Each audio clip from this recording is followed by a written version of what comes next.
A very warm welcome to this conference on talking tax and its role in a fairer and greener Scotland. So today we'll explore how our tax system can be made to work harder. Not because we think tax is a panacea, nor because the road to reform will be quick or easy. It won't be. But because fairer taxation is key to our collective ambitions and also our legal targets. Today we'll hear from, and I'm sure be inspired, by those pushing hard for change globally across the UK and here in Scotland at national level and in our community. That tax is our social superpower. It really is the key tool that allows us together to be able to make the choices to live better, longer, healthier, happier lives together. Something like $492 billion, call it $500 billion, is lost every year. About 2/3 of that is due to the tax abuse of multinational companies, and about 1/3 due to wealthy individuals hiding their assets and income streams offshore. Every second that I've been talking, something like the annual salary of a nurse is lost.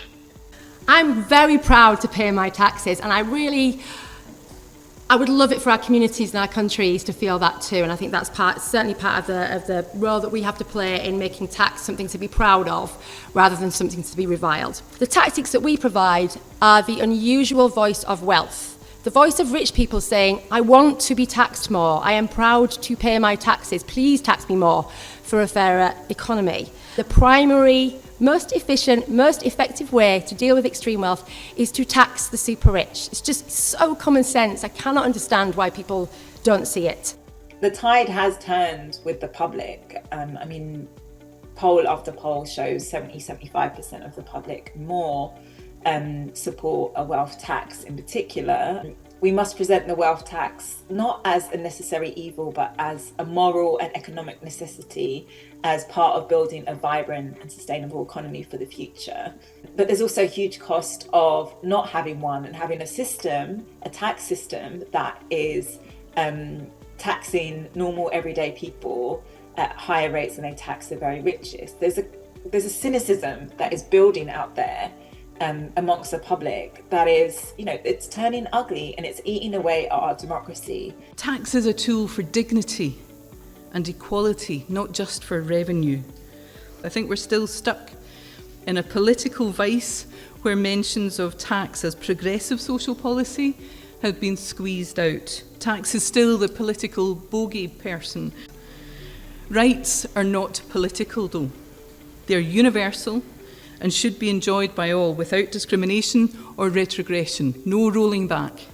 So firstly, why is tax reform needed in Scotland? Well, in Scotland today we face the most challenging fiscal outlook that we've faced since the creation of the Scottish Parliament. We know that public services are broken.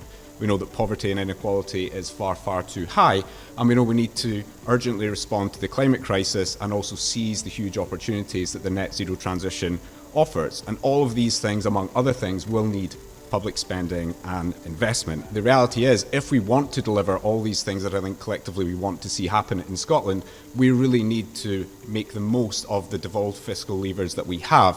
And the reality is, at the moment, we're simply not doing that. So I think the number one agenda for tax reform in Scotland, has to be, in the next Parliament, replacing council tax, not tweaking it, not slightly reforming it, replacing it. All of our political parties need to put concrete plans on the table and start to back real tax reform. This is ultimately a question of the type of society and the type of economy we want Scotland to be.